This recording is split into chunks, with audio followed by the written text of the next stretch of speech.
What's up, guys? How you doing? Welcome back to Football Digest KE. Now, this is not a Football Digest daily. This is different. This one, I think I'm going to be calling it the last 7 days. The last 7 days of the transfer window. Or should I call it the transfer marathon? Nah, the last 7 days marathon? I don't know. I'm just calling it the last 7 days. Because it's 7 days till 1st of September. All right? That's when the transfer window will have been closed. So we're going to be looking at all the transfer that will have happened between now and then, the rumors that are popping up, anything that you need to keep an eye on. And there's so much going on right about now. My head is spinning.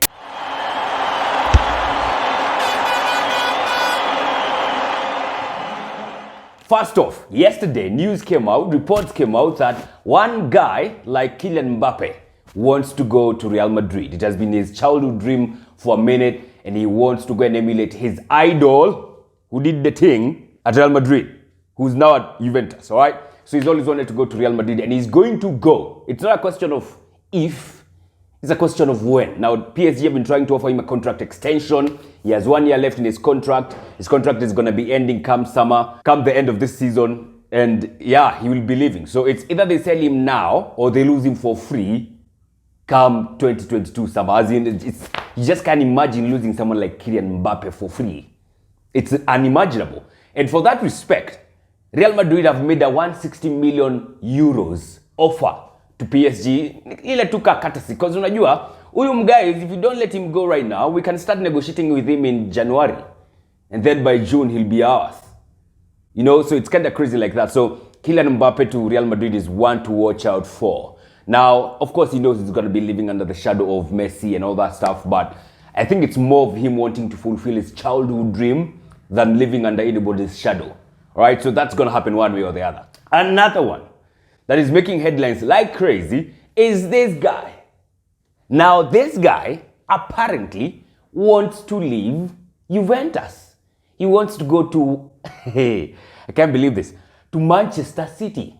Now, this guy, in case you have no clue, used to play for Manchester United. All right, he's a Manchester United legend. All right. And now he's thinking of going to Manchester City. Of course, you know Manchester City have been looking for a striker in like forever now. Their efforts for getting Harry Kane in the cards are quite a bit futile.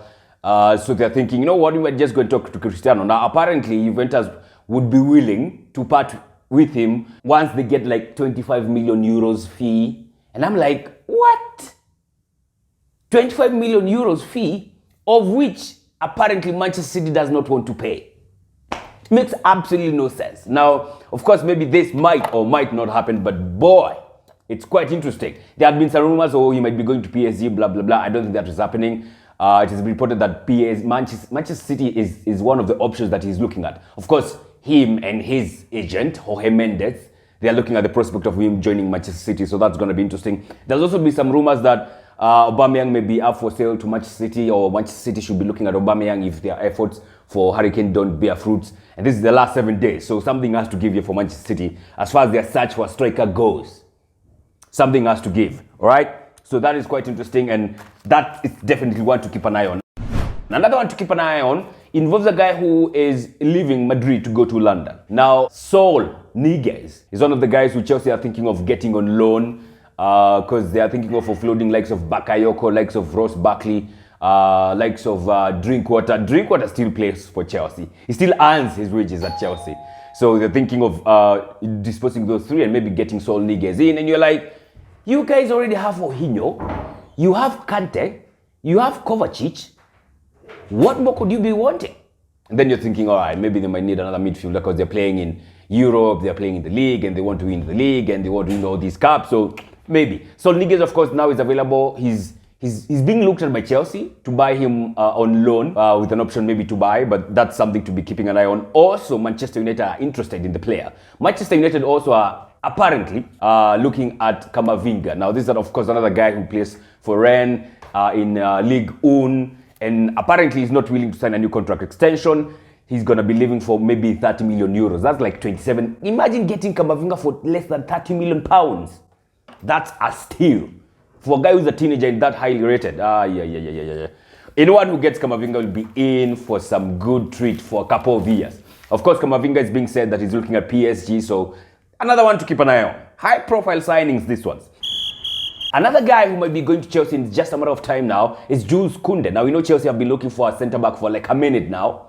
And Jules Koundé is one guy they've been looking at, I think, since July, since starting of August to call, and they have not yet agreed a fee with Sevilla. Now, personal terms is not going to be an issue as far as this one goes. So, again, Jules Koundé is just a matter of time before he goes to Chelsea. And of course, this is a bit pegged on Chelsea disposing or Chelsea selling Kadzuma, who might be going to West Ham for 30 million euros. Tottenham also being linked to making a move for him. That didn't happen. I think now Tottenham made a move for Pape Sarr. Yeah, I think a guy who plays in Ligue 1. And they are making deals and negotiation with him. And if they get him, he's not going to come immediately. He's going to stay in Ligue 1 for one season, then come back. So Jules Koundé to Chelsea is another one. Now to Arsenal, of course, the team that is has spent most this transfer window in England. Willian is one guy we'll be looking to dispose. Reports coming out yesterday that he's going to Corinthians for free. So that's something we're looking to see if it's going to happen. One thing is for sure, Willian is leaving Arsenal. It's not a matter of if, it's a matter of when. And maybe he's going to be going back to his Brazilian roots. And for me, I'm super excited by that because that's a lot of wages of our wage bill. Willian was getting a lot of chums at Arsenal. For a guy who came in and got a 3-year contract when he's 31. I'm like, what the hell are they smoking? Edu, bana. Edu, Willian getting over 150,000 pounds a week. In 3 years and he's 32. Then he turned out the way he did. No, questions have to be answered. No, some questions have to be answered by likes of Edu. Another guy who's leaving is Torreira. He's going to Fiorentina on loan with an option to buy. So let's see how that's going to turn out. Of course, I've already seen pictures of him in Italy, so he's definitely leaving. Another guy who might be leaving, will be leaving, is Kolasinac. Now, this one is not so certain on whether he will be going to Turkey. There are reports that he might be going to join Ozil in Fenerbahce. So it's just a matter of time now before we see if that's going to pop. Also, Arsenal are being reported to be looking to dispose of El Neni. So we are waiting to see if that's going to happen or not. Maybe we might be going to Watford. There's some reports that say Watford, OSG might be going to Turkey also. So time will tell on this one. The good thing about this one is we don't have to wait for weeks. We just have to wait for 6 days. Okay? It's not a lot of time to wait for. I think I can wait for that. So we see what's going to happen. One thing I want to know is if Arsenal is going to be making more signings now. Because, well, we've been linked with making a move for Kieran Trippier. I'm not particularly excited by that. Because he's 30 years old. We have Cedric who's 31 years old. Why would we need two 30-year-old centre-backs? I mean, right-backs. It makes no sense. Bellerin is yet to leave, by the way. So he's still waiting if he's going to go or not. Ainsley Maitland-Niles, another guy who might be leaving Arsenal. Still, no offer has been made. Eddie Nketiah has been reported to be making a move to Crystal Palace. Apparently, Arsenal won £20 million. Palace are offering £10 million, a disparity of 10. But I think this one might go through. It's just a matter of time and they'll have to come to an agreement or something. Maybe 15M?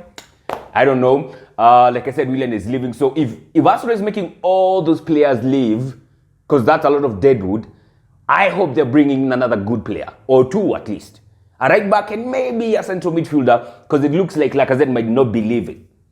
So I'm waiting to see what's going to happen. I think for Arsenal is one club we need to keep an eye on guys who might be leaving, which might have a big shift on the guys who will be coming in. For me, if Arsenal wants to make me happy, just go get Bissouma, go to Brighton, get Bissouma. I saw someone saying how Arsenal went to Brighton with 50M and did not get out of there with Bissouma is puzzling. Baffling. Get Bissouma in. Right back position, go get rid of Baku. Baku is a heck of a player. He's young. Akuja acheza alongside Cedric. That's okay with me. That can work, right? It should work. So we'll see what Arsenal will do in the next couple of days, but something has to give. There are some reports also that Edu's position is under threat. You know, Arsenal might be looking to replace him with likes of Mark Overmars and Ralph Ragnick. So it's something to watch out for again for Arsenal as we approach the last 6 days of the transfer window, and that is super good. I absolutely like it. Manchester City, who are looking to sign a striker, they're also listening to offers for Bernardo Silva. None has come through yet. They're looking to sell him. They're also looking to sell Emerick Laporte. I have no idea why. He was actually offered as part exchange of the Hurricane deal. Didn't work. So, yeah, still something has to give there. Andy Robertson has extended his contract at Liverpool. So that's some good news for Liverpool. Liverpool have been kind of silent also in the transfer window. They just sold Shaqiri to Olympique Lyonnais. So maybe they'll be making a move in these last 7 days. It's going to be fire. Man, I'm expecting there's going to be some crazy transfers happening the last 7 days. Walai. It's going to be crazy. I am suspecting so. It's going to be a heck of a transfer last 7 days. All right? So I guess that's that. There was one rumor of one guy called Joaquin Correa that he might be going to Everton. Arsenal was linked with him a couple of months ago, but now he's going to Inter Milan. All right, they're going to buy him on loan with an obligation to buy for 30 million euros. So yeah, that's done and dusted. So that's what's up. I want to know which transfers you think will happen and will be monumental and gargantuan in the last 7 days of the transfer window. Because for me, I think the one for Kylian Mbappe might just happen. Yeah, I think it might just happen. I also think Manchester United might make some signings. I'm not particularly thinking like they'll just watakatu evil, just stay like that with their midfield options that they have right now. I think they will make some signings. All right, so let's see what's gonna pop, man. I'm waiting for this. I'm so excited for it. Let's see what will happen today, and then I'll be back here tomorrow morning. Have a fantastic Wednesday. God bless and take care. Don't forget to like and subscribe. Check out our Instagram and Facebook pages, Football Digest KE.